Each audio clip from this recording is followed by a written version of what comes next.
Summoned through the dimension of sound, people explore the musical world which they believe to be true.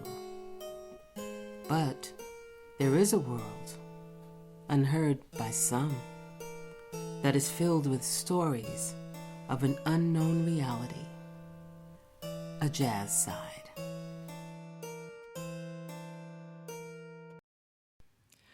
Welcome to part 2 of episode 15 with drummer-composer Buddy Williams.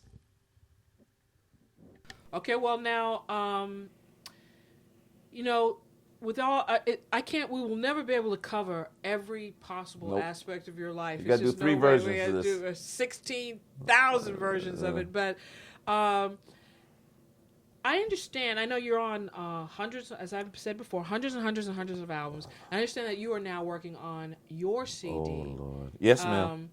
When is that scheduled to be released? Are you still? Are you close to finishing? Or I'm finished. Really, I just have to mix and master, and put it in the little box and that's it. And get it going. But I'm at that stage. You're right close now. to that part. Okay, that is great because I'm looking forward to. This is like your first. Where it's just under your name, right? Yeah. Because and that's how ironic because you. I'm on everybody else's stuff. I produce everybody else's stuff. Right about. Yeah, because you're a producer. You sing. You write. You compose. You get the writer credit, and here it is. It's like it's a bit. Well, I've been dodging the bullet because I did have a. Technically, this is the first one that is under my name, and it got because I did back in the day when Wynton Marsalis and Branford got signed and Kenny Kirkland and got signed. George Butler had offered me a contract or a solo or whatever you want to call it thing, right. But I you know when it is and you know when it ain't. Absolutely. And I had done a couple of songs for them. I have the reel back now, and Jen got it back for me. And excellent. They made it legally okay for me to have my stuff and call it, because they really wasn't. Right. It wasn't time. Yeah, it wasn't time. Whether they were ready or it wasn't time, and I'm thankful for it. Now sometimes you get salty about stuff. But you don't understand. Yeah, and true. You get later on, you go, oh yeah. It wasn't time. It wasn't time. Because look at Wynton. Wynton had a classical and a jazz record at the same time. Then. Absolutely, I remember. And both of them got Grammys. Yep. The same year. Yeah. That's history right there. And I wasn't on that level at all. Kenny Kirkland, come on now. Look, he's deceased now. Yeah. I can name Branford. No, I wasn't ready then. I mean, I could play. Yeah. It would have been a great project, but it would have been not. This here that I'm doing is a lot of, there's some original stuff. There's a couple of cover things. Everybody's really chipped in and helped. I mean, I got enough for 2 records on there in today's market and still more, and folks going, I guess you're mad at me because I wasn't available for that day. I said, no, I still have a track for you. Right. Don't worry about it. Right. This is the beginning of me doing this because exactly. It's easier for me to do it like this now. Yeah. The studios, everybody's been real nice about it because they know I'm doing it on my own. I don't have a deal yet. That's why I'm hesitant on saying anything other than, that it's real. The music is great. Everybody loves it when I play it for them. Everybody that performed, Will Downing calls me once a month going, so, when, come on now, come on, bud, come on, I'll help you. I'll help you, come on. I go, okay, Big Daddy, all right. But everybody's, listen, Marcus is like, hey, where's my, you know what I mean? Right. No, and I think that's great because it shows the love and the respect that they have for you. I played on all these guys. Y'all wouldn't have known a Will Downing. Right. We launched Will's career. Let's go further back. Luther. Yes. We were kids in the basement of the Apollo Theater. There was a group called Listen My Brother. Pete Long had us down there. We would rehearse, and Luther and Nat, and like I said, Robin Clark and Carlos Alomar. Carlos Alamon's guitar player, right? He Right. played with David Bowie. You know, Fame. Oh, That's yes, Luther yes. in them. Oh, That's I all of didn't- them. Same thing. Oh, I didn't. Oh. Carlos gets on the gig with somebody. He said, "Oh, I got some folks that can sing this stuff." Right. And they did it Wow. to It's the just like- moon. yeah, but it's yeah. that nucleus. Yeah. Everybody, Absolutely. each That's one right. helps. Everybody's, Yes, you know, that's right. it's a That's family important. thing. It's a family, Music yep. is a family thing. It's been that, and it's always going to be that. Yeah. If it's not, then it ain't music. Right. That's true. You That's know true. that you Yep. can throw some guys together like the basketball teams, but if they don't have a cohesive family thing together and stay in your lane and do your thing, and everybody will be fine. You know. That's right. So That's so right. yeah. So look at now Luther and I, Marcus, Barry Miles, all of us was on Roberta's gig. Yeah. Luther's yes. Luther's been trying to do a solo thing. He had a group called Luther. He had it, with Atlantic, and he had this, he had that. Yeah. It only went but so far. When we did we were doing Roberta's gig and doing it, and we were recording the last thing. Okay, House is Not a Home. The last song we did was da da da da da da da. Oh, yes. Yeah. You know what I mean? Yes. So, yeah. Never too much, never too much, never too much. And he said, and we did a lot of first takes that were killing, and he'd do 20 more, and he'd go, I hate you. You did it. The first one was right. I wouldn't say nothing to him because he loved to go back and forth, and I. Right. Marcus would tease him or do that, because I knew how, how he was, so I didn't want to. Absolutely. No. I always say the wrong thing, so. So. Ignorant. Yeah. Ignorant. So because it's alive. Okay. So now, talking about family and closeness and respect and everything. Are you ready to walk down into the basement with me? Oh, okay. Okay. I got 3 questions. This segment is the 3 questions. What is the scariest subject in any medium? Like, say, for instance, a painting, a photograph, book, movie, a television show, or dreams, or whatever. What is the scariest subject in any medium that you've encountered? Scariest subject. Like for me, I love scary movies, and so there's a particular scary movie that scares the hell out of me. Someone had dreams that's scariest to them, or. Well, what's the shark one? Oh, Jaws. Well, I'm always scared of sharks and stuff. Yeah, you go to the islands and you're out there, you just love the water. Right. You go like, oh, this is beautiful. This ain't no pool. There's a whole bunch of folks that live down here that don't like your legs in their water. This is true. So I mean, if you're talking about that, that's it. That's perfect. I would say sharks, but I don't, Hawaii and Barbados and those places, St. Thomas, like that.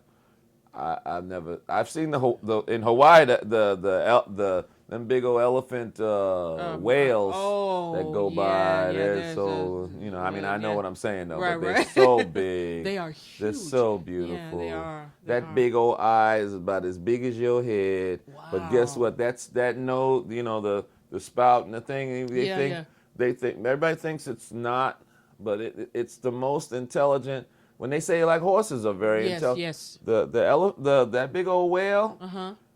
They've already scoped you out, sniffed you out, right? And they give a signal, and then all of a sudden, up comes all the other little ones and the ones, and you don't know. Same thing as I said with the shark. You don't even know they're there. Yeah. You in a boat, and then they give a signal like it's okay, and everybody, you see these little islands come up, and you see the spouse, poof, right? And then the little ones start jumping and doing the thing, and they do.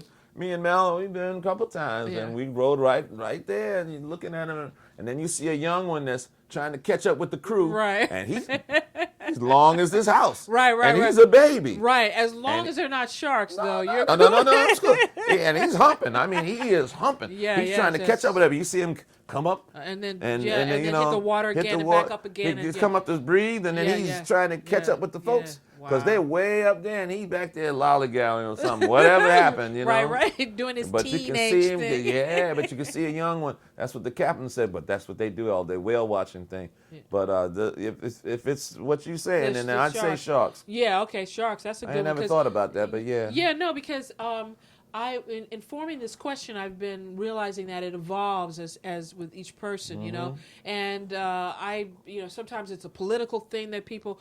I think Jennifer Vincent was the scariest thing for her was Ebola, you know, and I never thought about that. I was on a very surface Ebola's thing. uptown right now. Right. There's Ebola in every town because every hospiter's got Ebola in their refrigerator. Exactly. So you worrying about Ebola? Go to see them brothers on Broadway there. Right. Right. They walking up and down and they doing great. So yeah, so they have like a lot of. So this has evolved, and I'll continue to do that. Now the second question: what is the scariest thing? No. I'm going to go to this one. Tell us about someone you have worked with who was a little frightening to you, but in a good way. God. You're gonna get me in trouble. All right, I have to come clean. I have to say it, and everybody knows what I'm gonna say, but I'm gonna say it, and they're gonna be mad. But listen, the scariest person and the greatest person I ever worked with was Roberta Flack, because Roberta would tell you, she's a great educator, she's a great musician, she's a genius, Memza, you know what amazing. I mean? Graduated and from one of my idols. From Howard University at a young age, discovered all of these great musicians, myself included, Donny Hathaway, Luther, made it possible for many, many, many of us, but Roberta was so scary because she would let you have it if it wasn't. I think the first gig I played with Roberta was my high school band, Natural Essence. See, we were all under the same management. The great John Levy, he managed. So we were a family. Yeah. It was Roberta, Donnie, Cannonball Adderley with Papa Nat Adderley singing. Uncle Bookie and all them would play together. So all them, Nancy Wilson, Stanley Turrentine, Freddie Hubbard. I can keep going. Black Axe. Right. And John Levy was the great manager of all of those things. Now here I am, Nat Adderley Jr.'s in our band. We're in a band together. We all went to music and art together. So they would do things like get us to come be the rhythm section for. Well, let's go up to Jackie's house. Jackie trying to raise some money for some children up there. You know his kid. His kid died from that dope. And they getting ready to do a thing up at his house. So we're going to get these kids and get the kids to come play for everybody. And they ain't got to pay them to fly in their entourage. Yeah. So Herbie Mann played. I played with, we played with him. Then Leon Thomas played. We played with him. Then we played with some. And then here comes Roberta. She sits down at the piano. I am terrified. Oh my God, it's Roberta. We sit down, we play the song, and she's lecturing us and talking to the audience at the same time. Because we never played with her, we never rehearsed. We knew the song she was trying to do, but we didn't know it like that. Right. And she didn't. She's, later on, now people tell other horror stories about her killing the band on stage, but just that she was, but that was. Betty Carter was like that too. Yeah. But I learned many ways to play with folks now because of Roberta and singers. And remember, I'm a singer's kid. Yes. My daddy was a musician, but he was a singer. And I learned how to play with sing. That's why I transfer. I know how to play with transfer. Knew my father's music. They'd go out and get them old 78s in on those little shops, and they'd come back and like, buddy, look what we got you. Yeah. We got you. Here's your dad's record. Right. So I knew how to play with singers. Play the swing down. That 1940s swing thing. Stay in your lane. what's my man? Chick Webb. Yes, Chick. Oh, yes. He discovered Ella. Yeah, Ella. Oh, So chicken, that was the ultimate in that.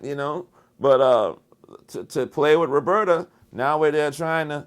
Oh boy! But we got through it. Yeah. But now Jackie Robinson's philanthropic thing for I forget what it is, but outreach for. They have a jazz thing every year. They do. They have a jazz. Oh, this was the first time at his okay. house with the lake in the back and the beautiful Jesse Jackson is there and all these people. Wait, is this there. the house that was in Connecticut? Daytop, Connecticut. Wait a minute. My cousin Joe Nunn bought that house. Look at that small world. I didn't even know that. Yeah, he bought the Jackie Robinson estate out in Connecticut. Look at that small world. That is so weird. I've been in his master bedroom. And the downstairs. There's a lake. There's a lake. There's out a lake. The back We after you played go down by that the hill lake. A little bit. Yeah. That's where the stage was set Wow. up. This is where I'm telling you. Oh, I got it. I have got to tell him. I don't was think in he his knew master that. bedroom. Listen, you walk in that door and to the right is a toilet. Yes. Miss Yes. Jackie said, "Go in there, baby," because I had to go. You know how you doing? She said, "What's that?" I said, I have to. She said, "Oh." She opened it because it slides. Yeah. She said, "Go in there, baby," and there was the toilet right there. Wow. And she closed the door. He is going to dig this Small big world, time. huh? It's a small world. Yeah, we played there twice, but I played that. This is the first time I played with Roberta. And that was your at that, and that was that. This time when you were like, "Oh my goodness," and you had to go to the bathroom. Yeah, girl, I had to run up that hill, and now you know how to run up that lake. There's a long. Oh yeah, it is because you got to go up that, around and up that hill, and then there's the pool, and then there's those. I ran right in the kitchen. Yes. And Miss Jackie said, "You all right there?" I was like, She said, "Come here, go right there." And there's the master bedroom right off of that dining room or the kitchen thing. Yeah, that's true. I ain't been there since. Wow. Daytop Center or whatever they called it after that. Oh. Because his son, that was the clinic. Yeah. For okay. for the foundation. To do things for the kids that was having drug abuse problems. Yes, that's right. I didn't want to say the bad words. Right, I know what you mean. I was like, okay, so now for the last question. What is the scariest thing that has ever happened to you while performing live? Scary. Well, you always worry about playing these cheap gigs in these weird countries, and no, you know what I'm getting to say. They don't have legitimate, carpenters to build the rigs, right? And the drums are on a riser, and the tripod seat that your body is on, it starts sliding, and there's no lip back there, right. And you slide off the edge of the stage, and you fall about 8 feet down. I'm going to name two. One was just recently, we did the tribute to our dear friend and mentor, the great Ralph McDonald. Yeah. And we had a memorial, concert thing for him in Trinidad. The great Trinidad, just recently, right. Mother's Day in Trinidad this year. And it was an arduous journey, as my mother would say. Yeah, one of her words.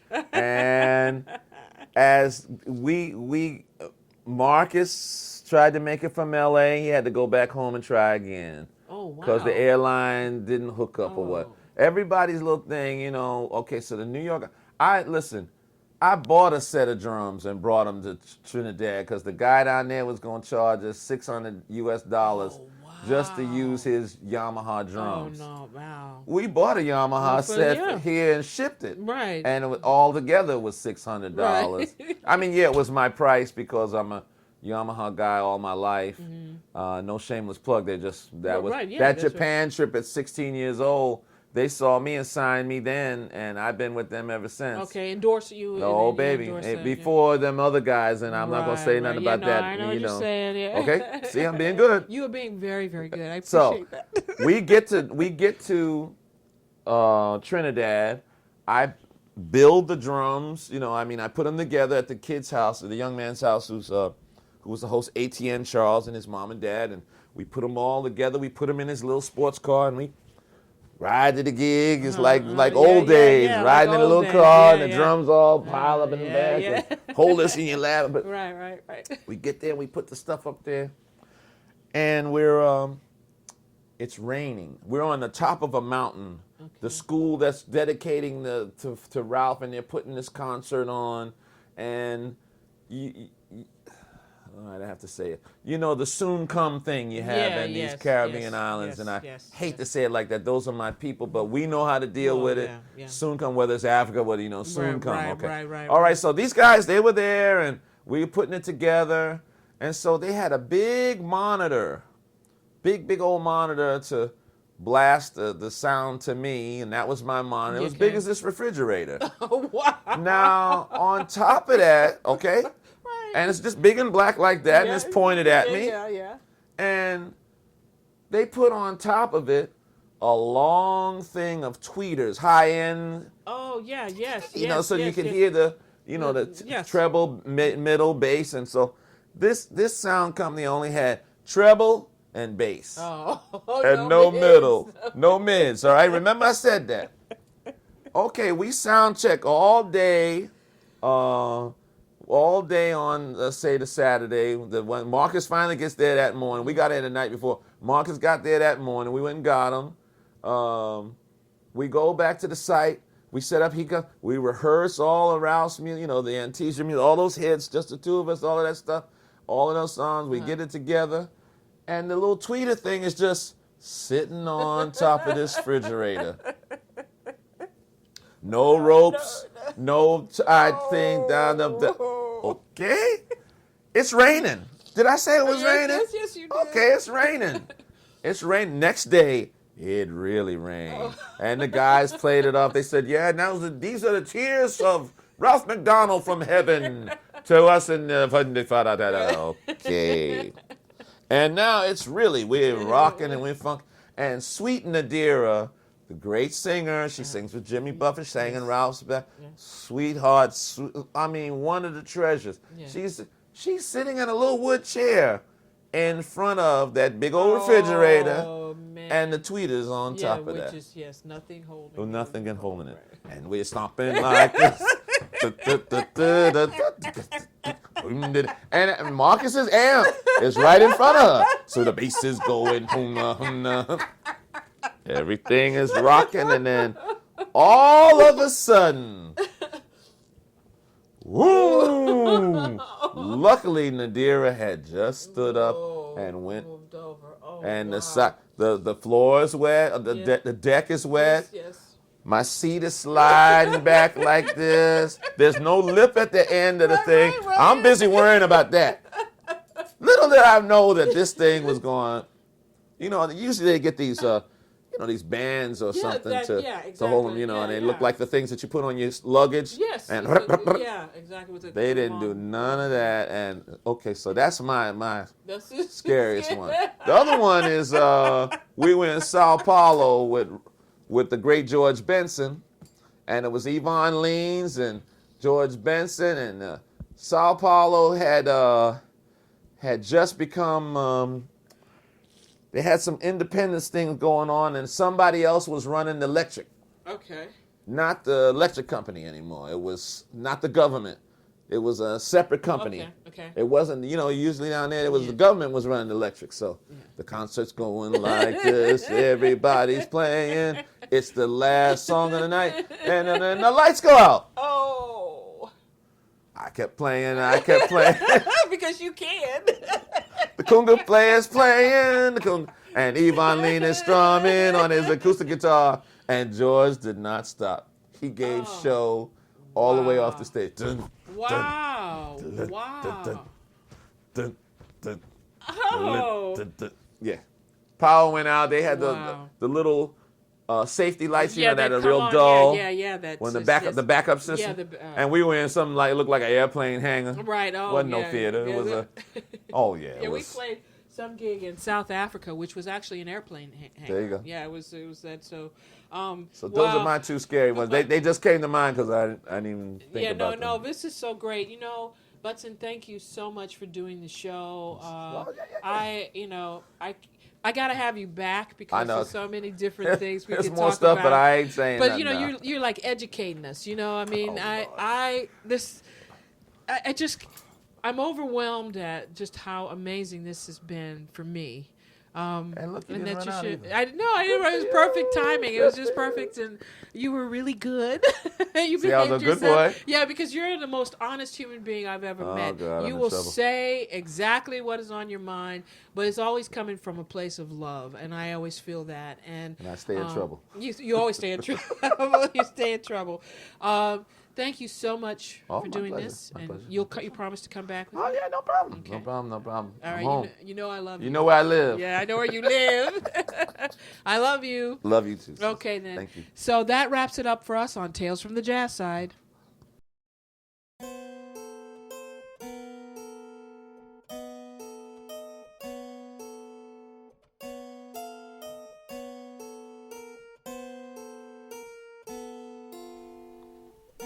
The jazz side is always there, waiting for us to enter and waiting to enter us. So, until next time, unplug your ear holes, for you never know what worlds may be waiting for you.